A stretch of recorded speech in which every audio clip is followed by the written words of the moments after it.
Saludos amigos de la Pepa en la geopolítica. Tenemos una semana bien cargada. Hoy es viernes, hoy es jueves 14. Mañana es viernes 15, pero mañana hay reunión en la cumbre, como se dice en el béisbol dominicano. Hay reunión de los grandes que van a tratar de dirimir los asuntos de la guerra de Ucrania. Directamente lo que interviene, porque ustedes saben que la guerra de Ucrania es una guerra dirigida, o sea, de delegación de Estados Unidos con Rusia. Es una guerra que está llevando a cabo Europa y Estados Unidos en contra de Rusia. Y aquí el dueño del circo se va a reunir con Putin para dirimir esta situación. Pero antes nosotros queremos saludar a varios amigos en Yaracuy, que en el estado de Yaracuy, en Venezuela, que nos están siguiendo y nos saludan y querían que le enviáramos un saludo. Tenemos a Jessica Rodríguez, de Tendencia IR en Yaracuy, que le estamos saludando. También queremos saludar a David, allá en Yaracuy, que coordina con la Radio Marín 96.9 y una red de emisoras comunitarias que transmiten la Pepa. Y aquí queremos informarles a ustedes que la Pepa se transmite semanalmente, lo estamos grabando semanalmente, y la Pepa se transmite vía YouTube.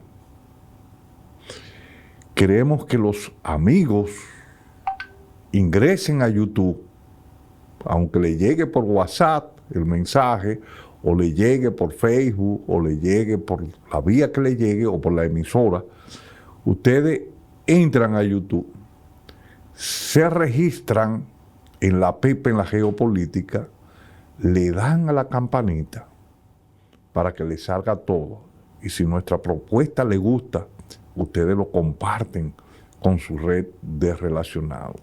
Nosotros tenemos un canal alternativo que requiere que día a día una mayor cantidad de personas vayan ingresando para que el algoritmo nos pueda tomar en consideración y nosotros llegar a muchas más personas, porque nosotros estamos analizando la situación que otros canales no analizan en términos políticos ni en términos económicos.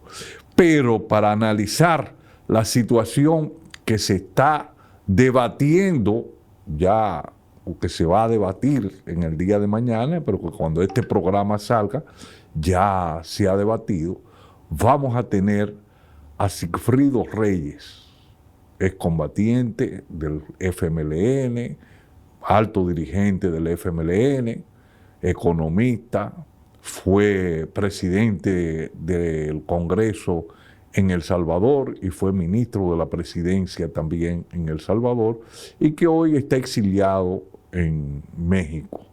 Con él vamos a ver si los acuerdos que firmó firmó Estados Unidos con Azerbaiyán y Armenia, ese corredor que Trump ha llamado el corredor de la paz, puede afectar el frenar la guerra en Ucrania. También vamos a ver si dentro del pacto que se va a dar van a estar la reducción de las armas nucleares, que ojalá que tengamos un mundo fuera de las armas nucleares, porque cuando estalle una guerra nuclear, lo de Hiroshima y Nagasaki va a quedar corto. Y vamos a analizar varios temas con él, si las posibilidades de que Europa acepte ese tratado o si Zelensky irá a torpedear el tratado. Va a ser una entrevista de 1 hora aproximadamente y con él vamos a dilucidar todos estos temas. Así es que, saludos hermano, ¿cómo está usted? Un placer saludarte, Tito, saludar a la audiencia de este programa que ya ha ganado mucho público en distintos países.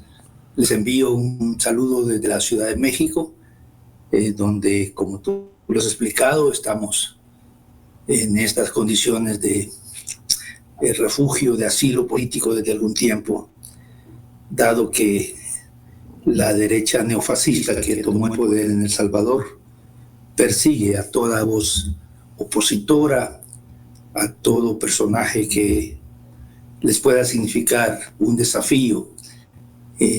Así que siempre es un gusto compartir contigo, con tu audiencia. Les mandamos un cálido saludo y pues hay temas importantes, novedosos, de gran actualidad que podemos tocar en esta ocasión. Gracias, hermano. Así es. Sabemos la situación por la que está atravesando, que es una situación difícil, y nosotros desde aquí y la Pepa también nos solidarizamos contigo en tu situación que está viviendo. Porque estar extrañado de la patria es duro, y cuando tú estás extrañado por temas políticos a través del exilio, es mucho más duro. Pero vamos a entrar de una vez en materia. Ya a esta hora que estamos grabando, debe haber llegado Putin a Anchorage, Alaska. Es la primera vez que se reúnen en territorio de Alaska, que fue ruso anteriormente y que los rusos lo vendieron por unos cuantos millones de dólares a Estados Unidos en el tiempo del zarismo. Se reúne un presidente ruso con el presidente norteamericano en Alaska. Y 10 años va a ser ahora en septiembre que Putin no viajaba a Estados Unidos. Ante esta situación que se está viviendo hoy, hay una serie de expectativas. La primera es si podrá ser Putin tratado de hacer preso por Estados Unidos en territorio norteamericano debido a una sentencia del Tribunal de la Haya. Y la otra es de cómo va a estar esa seguridad de Putin para que no le pueda pasar nada. Entiendo que tanto la seguridad rusa como la seguridad norteamericana tendrán que velar por la seguridad de estos dos presidentes.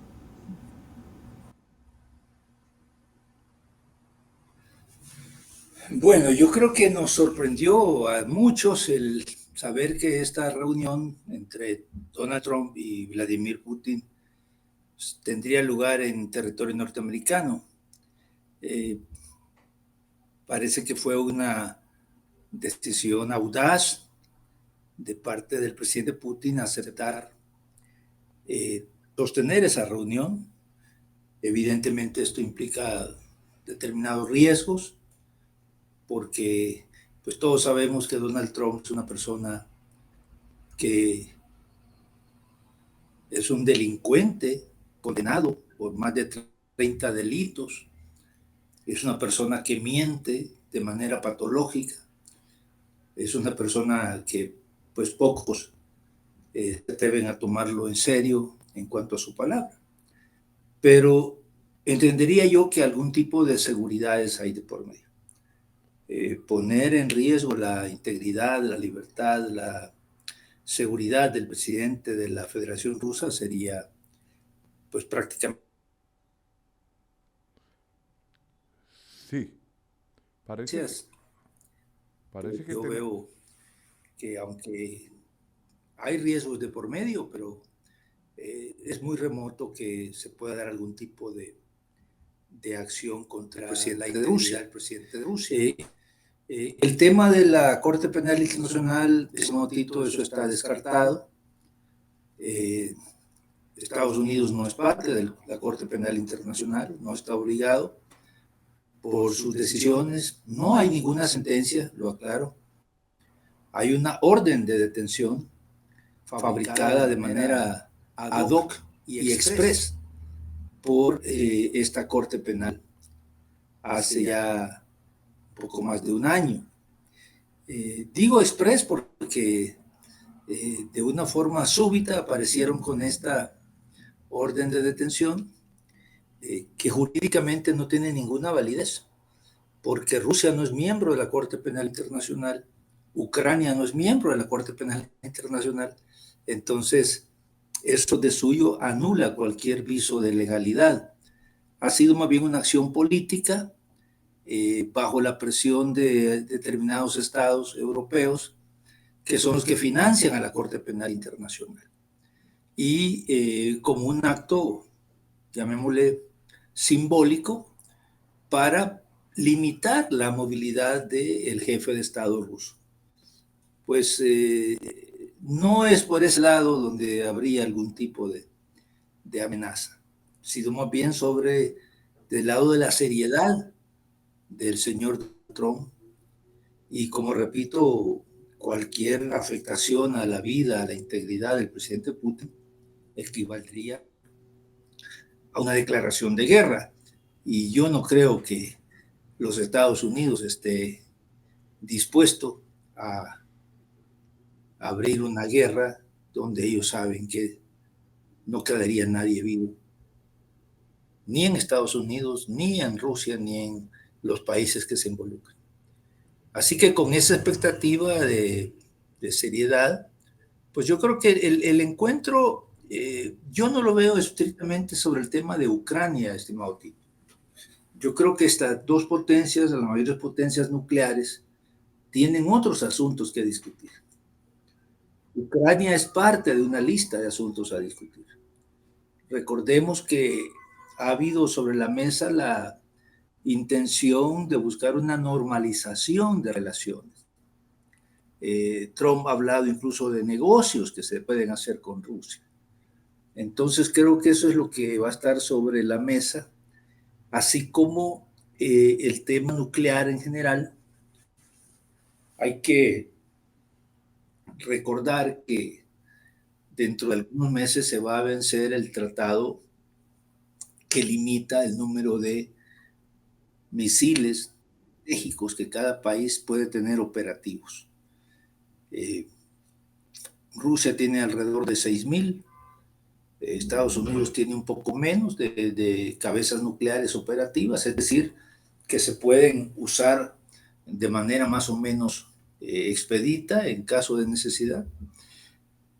Todos sabemos que aparte de eso, ambos países tienen miles y miles y miles de ojivas nucleares, que si el tratado START 2, que vence en febrero, no se prorroga, entonces cada uno de estos países tendría la plena libertad de activar decenas de miles de ojivas nucleares que hoy por hoy están en una situación de congelamiento, están desactivadas. Y eso es lo que ha vuelto posible en las últimas décadas que el umbral nuclear pues no sea tan accesible para ninguna de las dos potencias. Pero si no se tiene esa limitación, pues cada una podrá armarse o rearmarse literalmente hasta los dientes. Ese es un asunto que es muchísimo más importante que Ucrania o que cualquier otro tema geopolítico que esté sobre la mesa. Es prácticamente la garantía de que estas dos grandes potencias puedan llegar a algún acuerdo que aleje al mundo de la posibilidad de la destrucción nuclear. Hay otro tema muy importante sobre la mesa, y es que Trump, en su primer mandato, desconoció el tratado de armas o misiles de alcance intermedio.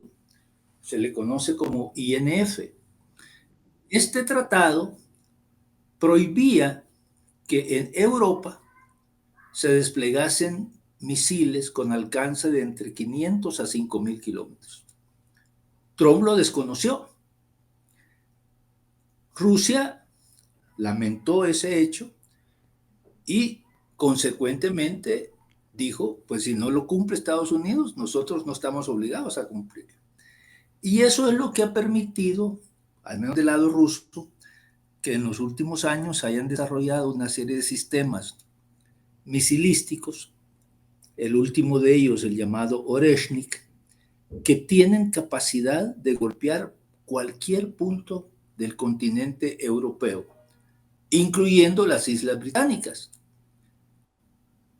Eso no es poca cosa, tío, porque pone la situación en Europa en un nivel de tensión que no se había visto desde los años de la Guerra Fría.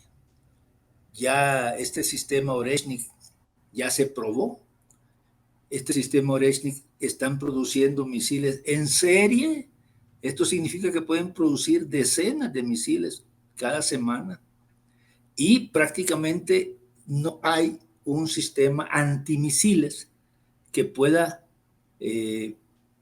impedir que estos misiles lleguen a cualquier ciudad en Europa. Vuelan a velocidades vertiginosas, estamos hablando de 12, 13, 14 veces la velocidad del sonido. O sea que en 5 minutos puede estar un misil en cualquier capital europea. Y eso, por supuesto, es un tema de enorme relevancia estratégica. Ucrania, por supuesto, aparece en la lista de temas que se van a discutir. Y ciertamente los grandes medios de comunicación global han querido enfocarse exclusivamente en el tema de Ucrania. Pero Ucrania no es necesariamente lo más importante. Posiblemente sea lo más urgente, porque todos los días mueren personas, todos los días hay destrucción, todos los días hay ataques.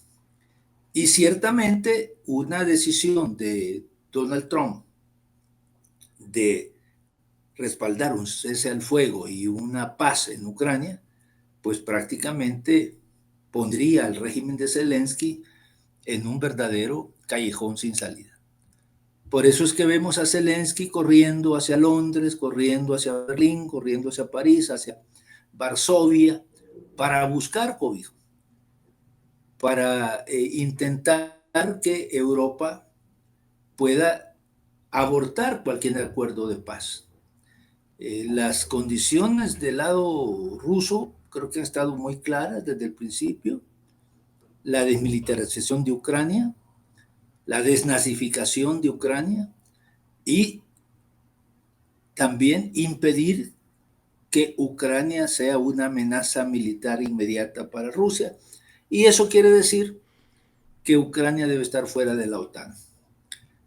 Ahora, después de más de 2 años y medio, prácticamente 3 años, pocos recuerdan que esta es una guerra que se desató por el capricho de Joe Biden, por el capricho de líderes europeos de llevar a Ucrania al seno de la OTAN. En aquel entonces, el gobierno ruso planteó una serie de iniciativas para evitar esa guerra, incluyendo acuerdos de seguridad. Esas iniciativas, estimado Tito, estimados amigos, amigas, ni siquiera tuvieron la decencia de ser respondidas por Londres, por Washington, por Berlín. Simplemente se hicieron los ciegos, los sordos y los mudos. Y resultado de eso, Rusia tuvo que emprender una operación militar de escala limitada pero al fin de cuentas una operación militar con todo lo que significa en materia de destrucción, de vidas perdidas, etc. Hoy, pues prácticamente todo el mundo ha llegado ya a una conclusión de que militarmente la guerra para Ucrania está perdida, que Rusia ha avanzado a velocidades tal vez no muy vertiginosas, pero con un ritmo absolutamente firme e indetenible. Y en los últimos días se han visto ya testimonios de cómo más y más ciudades, aldeas ucranianas en principio, caen bajo la ocupación de las fuerzas armadas de Rusia. Rusia ha exigido ya y ha puesto sobre la mesa su planteamiento de que esos territorios que se han ganado en la guerra y donde habitan fundamentalmente personas que hablan ruso, son rusoparlantes y que durante años fueron víctimas de una guerra de parte de los fascistas ucranianos, pues que esas tierras pasen a formar parte de la Federación Rusa. Y aunque Zelensky lo esté diciendo de una manera, yo diría, bastante fanfarrona, es decir, no aceptamos concesiones territoriales, el hecho es que no tienen manera de evitar dar o ceder esos territorios. No tienen la fuerza militar, tienen cada vez más dificultades para reclutar sangre fresca para su ejército, hay una desmoralización, no solo en el ejército, sino también en la sociedad ucraniana, y esto pues vuelve imposible sostener el esfuerzo de guerra. Todo eso sin contar que el gobierno de Zelensky es un gobierno ilegítimo desde la misma constitución ucraniana. Su periodo terminó hace ya más de un año y prácticamente es un gobierno de facto. Es un gobierno de facto. Además, sumido en escándalos de corrupción gravísimos, que incluso Zelensky intentó tapar estos escándalos y estos casos muy, pero muy evidentes de corrupción mayúscula en su gobierno, con una ley hace 3, 4 semanas, donde prácticamente le eliminaba las posibilidades de investigación a la oficina anticorrupción. Y la gente estaba tan, pero tan enardecida que se tuvo que echar para atrás. Así que yo veo, estimado Tito, que existe una cierta posibilidad de que se empiece a construir un acuerdo. Existe, por supuesto, esa resistencia de Zelensky y de su régimen, que lamentablemente los europeos occidentales están contribuyendo o buscando que estas negociaciones fracasen. Ellos no pueden mantener esa guerra ni en términos financieros ni en términos de técnica militar, pero se resisten a firmar esa derrota. Interesante el análisis que ha hecho y es importante, pero aquí, antes de entrar a otro tema que vamos a entrar, yo quiero decirle que la PEPA se transmite por Radio Marín 96.9 FM y una red de 18 emisoras más que están tanto en el estado de Yaracuy como en el estado de Lara, en Venezuela, que está siendo retransmitido.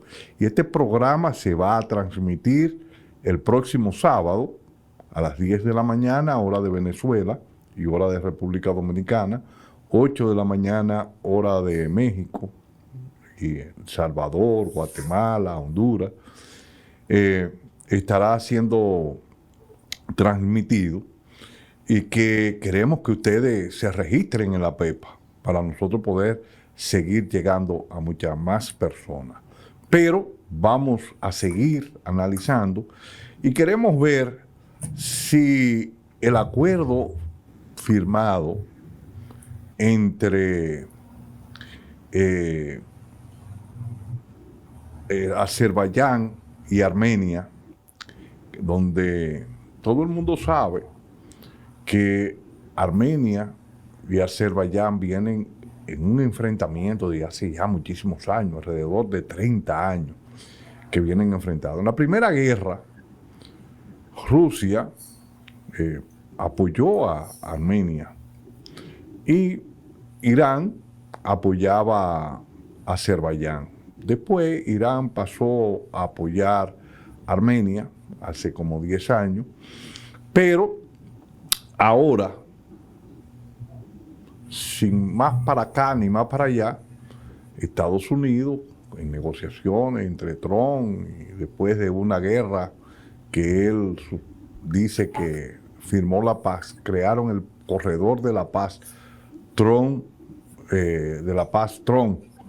entre Armenia y Azerbaiyán. Aquí hay que saber que hay una situación compleja que Rusia, esa operación especial que llevó, como bien tú lo señalabas, la llevó a cabo porque la OTAN se estaba expandiendo y se estaba extendiendo y rodeando a Rusia, y Rusia no se quiere dejar rodear. Ahora con este corredor impulsado por Estados Unidos, ahí van a tener, si llegan soldados de la OTAN ahí, fijo soldados, pero también hay que ver el tema que se da entre Irán y Estados Unidos, que va a querer que tampoco hayan soldados norteamericanos, un país que ha estado prácticamente en guerra real, porque ahora, en estos días, en la llamada guerra de los 12 días, ellos bombardearon territorio de Irán. Entonces, vamos a ver, este acuerdo de ese corredor podría entorpecer el desarrollo de los acuerdos que se van a firmar, o estaría esto dentro de las negociaciones que llevaría en carpeta Putin para frenar ese corredor, o que si se hace el corredor no sea un corredor militar. Mira, ese es un factor que ha aparecido recientemente en el escenario geopolítico del Cáucaso. El Cáucaso tradicionalmente ha sido una zona de influencia rusa, desde los años de los emperadores, de los zares. Hay algunos vínculos que son hasta milenarios, ¿no? Particularmente con Armenia y Rusia, porque recordemos que la religión ortodoxa cristiana que se adoptó en Rusia hace ya más o menos 11 siglos por el príncipe Vladimir, es la misma, casi en similares términos, que la religión ortodoxa armenia. O sea, hay vínculos históricos, religiosos, ideológicos muy profundos entre Rusia y Armenia. Con Azerbaiyán también los hay, aunque creo que en menor medida. Azerbaiyán es un país con mayoría musulmana. Rusia, por supuesto, tiene mucha población musulmana, pero la relación con Azerbaiyán, creo yo, no ha sido tan cercana históricamente. Azerbaiyán ha tenido más proximidad con una gran potencia regional como es Turquía, y en alguna medida con Irán.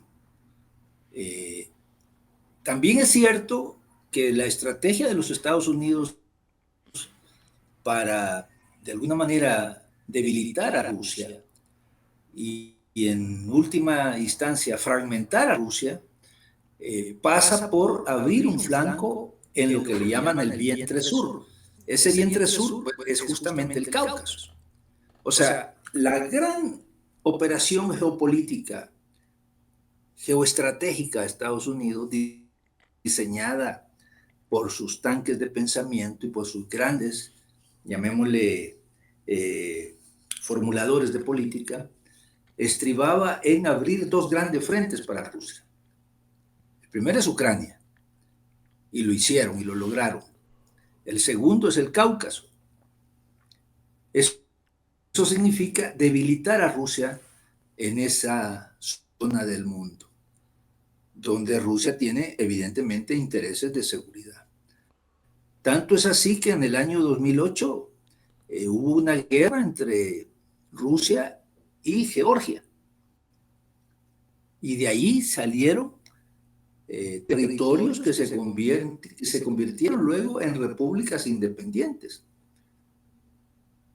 donde era territorio georgiano, por ejemplo, Osetia del Sur y Abjasia, la República de Abjasia. El Cáucaso es un verdadero polvorín que se tiene que manejar con suma prudencia, con extremada cautela, porque hay antiguas rivalidades, rencillas, rencores, enfrentamientos religiosos. Azerbaiyán, no me cabe ninguna duda que ha venido cobrando más fuerza, en gran medida gracias a que tiene enormes yacimientos de gas y de petróleo. Y además ha venido fortaleciendo su alianza con Turquía y, hay que decirlo claramente, con Israel. El gas que llega a Israel llega desde Azerbaiyán. Israel tiene una gran presencia en Azerbaiyán, incluso presencia militar. Yo veo la posibilidad a partir de este acuerdo de que haya cierta incomodidad no solo en Rusia, sino también en Irán, porque me parece que ese corredor estaría más enfocado a tener una plataforma para agredir a Irán, porque va justamente a lo largo de la frontera con Irán.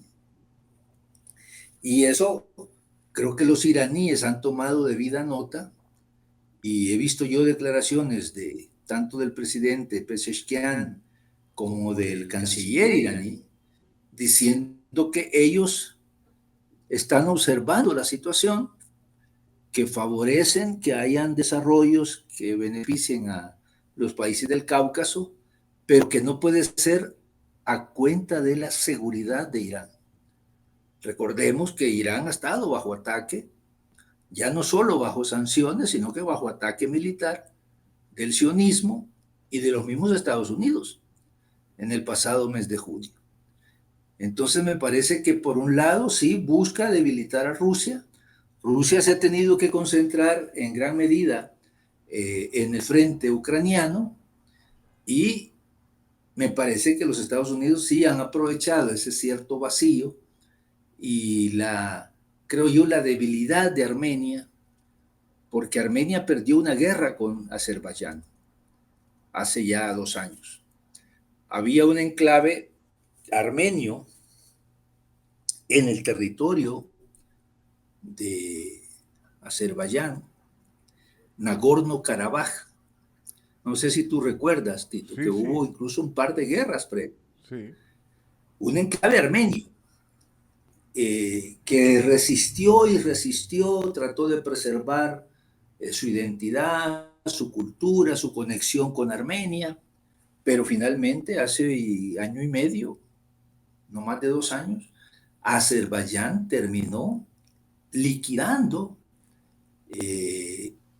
la identidad de ese territorio y se lo terminó tomando militarmente, con ayuda de Turquía y con ayuda de Israel. Ahí están convergiendo una cantidad de intereses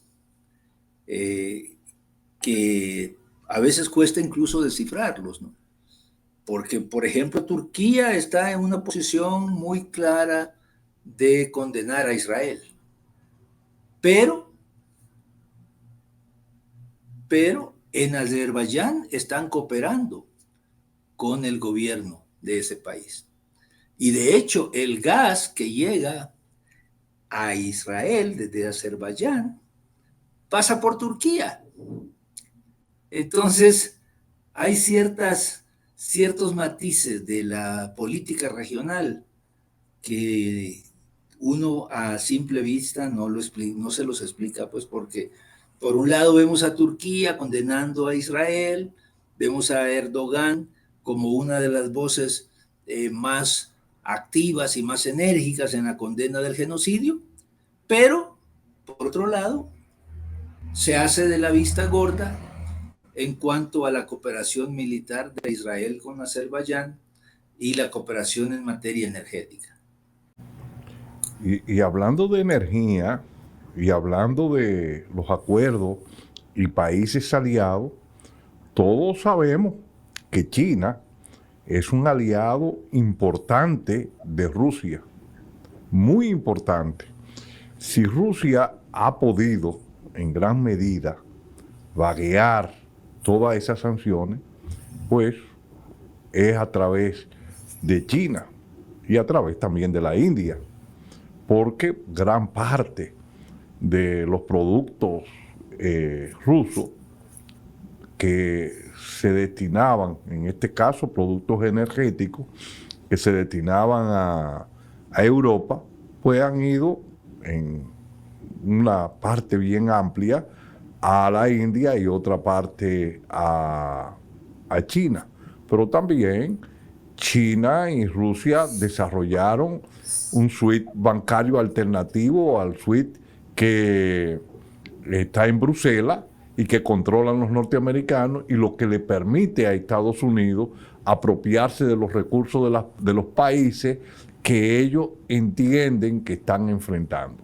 Entonces, tenemos a China, que es aliada de Rusia, pero también tenemos a China, que consume gran cantidad de las energías de Irán, y es un socio importante de Irán. Entonces, aquí vemos que Trump, por otro lado, ha amenazado a China de que si China le sigue comprando productos energéticos a Rusia, le va a poner aranceles, de amplios aranceles, va a volver otra vez con esa guerra arancelaria que se pausó y que él vio que no le fue muy bien, pero que le iban a poner aranceles a China. Aquí vemos esta situación cuando tú has analizado qué papel va a jugar China, sabiendo China que si Rusia cae, porque ya ellos mismos lo han dicho, atrás van los chinos, porque esta es una guerra dirigida contra China, porque aquí está la potencia que está emergiendo como potencia global, que es China, tanto en la economía, en la parte económica como en la parte militar, pero también está la potencia que quiere morir, pero que no termina de morir, que es Estados Unidos, y que no quiere dejarse de, o sea, no quiere desaparecer. ¿Cuál va a ser el destino en estas negociaciones que se van a dar? Bueno, yo creo que China ha mantenido una postura de respaldo político a Rusia a partir de que han venido consolidando un eje estratégico de cooperación en una serie de materias, incluyendo la materia militar, seguridad, comercio, energía, tecnologías, y esa alianza, ese eje que han tenido está sobre un terreno muy firme, a tal punto de que hoy en día realizan incluso maniobras militares conjuntas. Hace poco estaban realizando una en el Océano Pacífico. Hay una gran fluidez en el diálogo político entre Putin y Xi Jinping. Xi Jinping acaba de estar en Rusia en el Día de la Victoria. Putin va hacia Beijing el próximo mes en ocasión de triunfo de China sobre el militarismo japonés en el año 85. La apuesta de Estados Unidos, en alguna medida de algunos europeos, de debilitar ese eje, creo que no va a tener ningún éxito. Ningún éxito. Ciertamente hay quienes especulan que el interés de Trump de llegar a buenos términos a un acuerdo con Rusia buscaría que Rusia debilite esa alianza con China y que queden los Estados Unidos con las manos sueltas para enfocarse en debilitar a China. Yo francamente lo veo, como se dice en inglés, un wishful thinking, o sea, un deseo, pero sin ninguna sustentación en la realidad. China entiende perfectamente que una derrota estratégica de Rusia en Ucrania y un debilitamiento posterior le va a terminar afectando, le golpearía a China. Creo que la India también lo entiende, porque estamos todos siendo testigos de este reordenamiento geopolítico global, donde potencias emergentes que ya entre todas combinan el 47% de la población mundial, el 37% del PIB mundial, estoy hablando de los BRICS, pues también no están dispuestos más a ser subordinados a los Estados Unidos. Lo han dejado muy claro. Este ataque de Trump hacia Brasil, por ejemplo, ha hecho que los líderes de estos países rápidamente reaccionen y se comuniquen y le brinden respaldo a Brasil. Y le digan, no te preocupes Brasil, que nosotros somos socios. Es un mensaje muy poderoso. Así que yo pienso que está la ilusión de que Trump con hadas va a debilitar ese eje entre Moscú y Beijing, están totalmente equivocados. No conocen ni la mentalidad rusa, no conocen mucho menos la mentalidad de China, y creen que están en estos tiempos donde Estados Unidos se podía permitir dictar órdenes y girar instrucciones en cualquier país y todo el mundo tenía que bajar la cabeza y obedecer. Eso es lo que yo estoy viendo en relación a ese tema. Las amenazas de poner más aranceles a aquellos que compren petróleo o gas ruso, yo creo que no están prácticamente jugando ningún papel, porque van a seguir comprando ese petróleo ruso porque es muy barato, es accesible, y cualquier medida coercitiva que intente obligarlos a cambiar sus proveedores, pues no está fácil. Porque además el petróleo no es un producto que tú sales al mercado y de repente dices voy a cambiar de proveedor. No, son cadenas muy integradas. Son muy integradas. Las refinerías no pueden cambiar de la noche a la mañana y refinar cualquier petróleo. Están diseñadas para refinar un petróleo determinado. Entonces, no es así tan fácil. No es como cambiar de pasar de comer manzanas verdes a manzanas. Esto es mucho más complicado. Y los acuerdos que tienen en materia energética y en otras materias, la militar, pues tejen una red que vincula a las economías y a los países. Mira, por ejemplo, el principal socio militar de la India no es Estados Unidos, Rusia. La India no puede de la noche a la mañana decir ya no le compro petróleo a Rusia, porque también eso golpearía sus capacidades militares, que en buena medida están respaldadas por Rusia. Un enfoque unilateral es un enfoque absolutamente, diría yo, miope, que no ve la complejidad de las relaciones que se han ido tejiendo entre estos países. Así que con bravuconadas, con amenazas, la situación no va a cambiar. No creo que Trump tenga buenos resultados con este tipo de políticas. Y viendo o hablando del tema energético, claro, eso va a pasar por ahí. O sea, el tema de las sanciones van a venir a colación y Rusia, que es un gran exportador de energía, no solamente de petróleo. Rusia exporta petróleo en grandes cantidades. Es el tercer productor y el segundo exportador de petróleo a nivel mundial.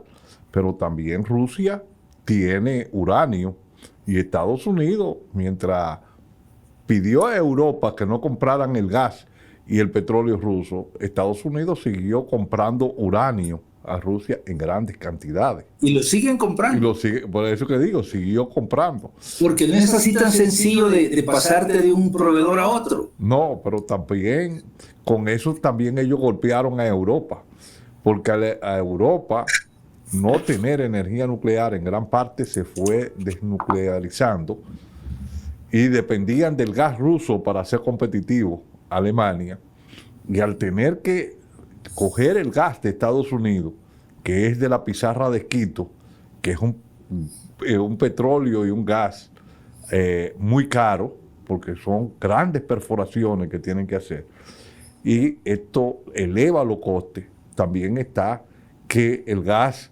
de Rusia llegaba por tubo a Europa. No había ni que licuarlo, ni que regasificarlo de nuevo, ni transportarlo en barcos metaneros, que todo eso le eleva el costo y eso le elevó el costo de producción a Alemania. Y sacó a Alemania del escenario económico global. Entonces, aquí vamos a ver un tema. Se le va a quitar las sanciones a través de estas negociaciones que se van a dar y vamos a ver cuál va a ser la decisión de Europa, porque vemos a Europa por otro lado que también está dando alarido. En mi pueblo decían los gritos del ahogado, del que se está ahogando. Y vemos que si se le quitan las sanciones a Rusia, el petróleo va a bajar. Nuestras naciones que son dependientes de la gran mayoría de países latinoamericanos, que somos dependientes de energía importada, esto nos puede favorecer. Pero también habría que ver cuál va a ser el destino de países productores de petróleo que tienen altos niveles de coste de producción y que al caer el precio del petróleo van a entrar en déficit. Y vamos a ver también ahí cuál va a ser ese manejo que se va a dar en términos energéticos, pero también en términos de esa recomposición militar y económica que se va a ir dando, porque esto, si no se le pone sanciones a Rusia y no se le va a poner sanciones a China, esto traería como consecuencia un fortalecimiento aún más de los BRICS. ¿No lo cree así? Sí, mira, yo creo que hablar de sanciones a esta altura es seguir en un curso absolutamente inútil.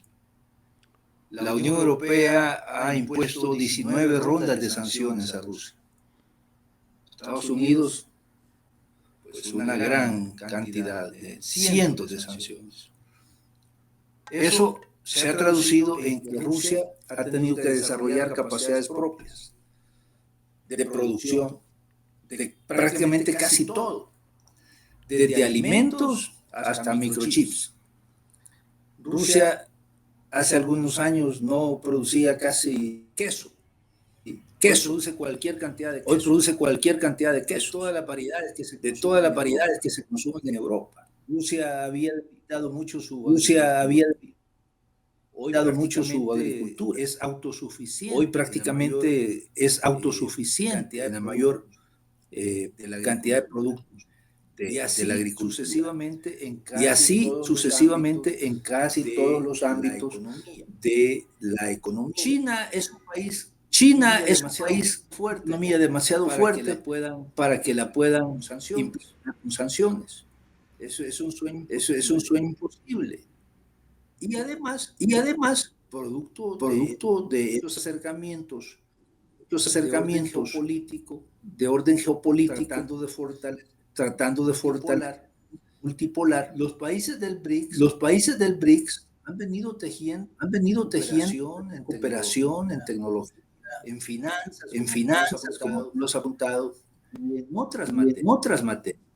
Entonces, todo ese comercio que tenía Rusia, por ejemplo, con Europa, básicamente se reorientó hacia Asia, hacia China, hacia la India, hacia Irán, hacia otros países.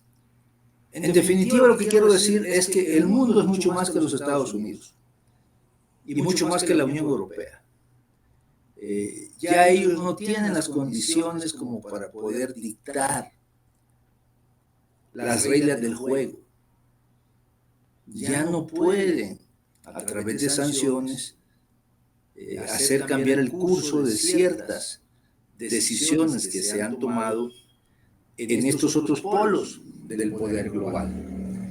Y aunque no se puede desconocer que entre China y la India hay ciertas diferencias, que entre la India a veces que coquetea con Estados Unidos en materia de seguridad y en materia militar, pero por otro lado, su gran proveedor de armas sigue siendo Rusia. En fin, aunque no es un bloque político, pero es un bloque que sí sabe que si no se defienden juntos, pues Estados Unidos iría tras ellos uno por uno en solitario. La energía es uno de estos temas, finanzas, como tú has bien mencionado, ya están creando un sistema de pagos para no pasar por el SWIFT para los intercambios financieros. Están apostándole a sus monedas propias para el comercio. Todavía no ha llegado la hora que una moneda BRICS. Eso yo creo que Trump en su ignorancia lo sorprenden y le dicen, es que los BRICS quieren crear una moneda que va a debilitar al dólar. No, todavía es muy temprano para eso, pero el hecho de que utilicen sus monedas, ya eso es una desdolarización, porque antes India y China comerciaban en dólares, hoy comercian en yuan y en rupias. Antes China y Brasil comerciaban en yuan y en reales brasileños. Digo, en dólares, ahora en reales. Eso significa que el peso del dólar en el comercio global está cayendo. Eso lo reconoce Estados Unidos. Y dicen, tenemos que frenar esa tendencia y lo vamos a castigar. Pero ya no están en condiciones de castigar a nadie, excepto alguna república, algún estado, algún país muy débil, muy aislado, prácticamente dependa para su sobrevivencia de la relación económica con Estados Unidos. Pero no es el caso de la India, no es el caso de Brasil, no es el caso de Rusia, mucho menos. No es el caso de Indonesia, no es el caso de Vietnam y de otros países que ya formalmente son países del BRICS. Bueno, parece que se le fue el audio a nuestro amigo, camarada, hermano. Yo escucho perfectamente. No, ya ahora sí te estamos escuchando. Mira, nos quedan 5 minutos ya para despedirnos. Queremos decirle que van a haber otro programa con Sigfrido. Vamos a ver uno sobre el tema del endeudamiento global que está viviendo las economías de todos los países. Entonces, y cómo vamos migrando hacia una gran crisis de la deuda. Pero ese es un tema que lo vamos a tratar en otro programa. Y aquí le quiero decir que la Pepa en la geopolítica se transmite por YouTube, a través de YouTube. Ustedes lo van a buscar, este programa va a salir y que también se transmite vía emisora a través de Marín 96.9 FM y una red de emisoras más en Venezuela. Queremos también reiterar nuestro saludo a Jessica Rodríguez de Tendencia IR y también a David Prado allá en Yaracuy, en Venezuela. Pero vamos a despedir el programa y a nuestro hermano Sigfrido que se despida de nuestro público de la Pepa en la geopolítica. Bueno, yo creo que estamos a horas de que se dé esa importante reunión en Anchorage, en Alaska, entre el presidente Putin y Donald Trump. La expectativa es muy grande. De esta cumbre pues se viene hablando desde hace prácticamente 8 meses. Y yo espero que en un plano de realismo ambos líderes puedan abrir un camino para garantizarle a la humanidad, yo no estoy hablando de Ucrania, a la humanidad, condiciones para su misma sobrevivencia. Creo que Trump entendió por fin que mantener este conflicto en Ucrania podía llevar a los Estados Unidos a un enfrentamiento directo con Rusia. Y que ese enfrentamiento directo se iba a traducir en una guerra mundial de carácter nuclear. Y que eso era prácticamente el fin de los Estados Unidos. Y el fin de buena parte de la humanidad. Entonces, creo que él ha llegado a esa conclusión o lo han convencido de ello.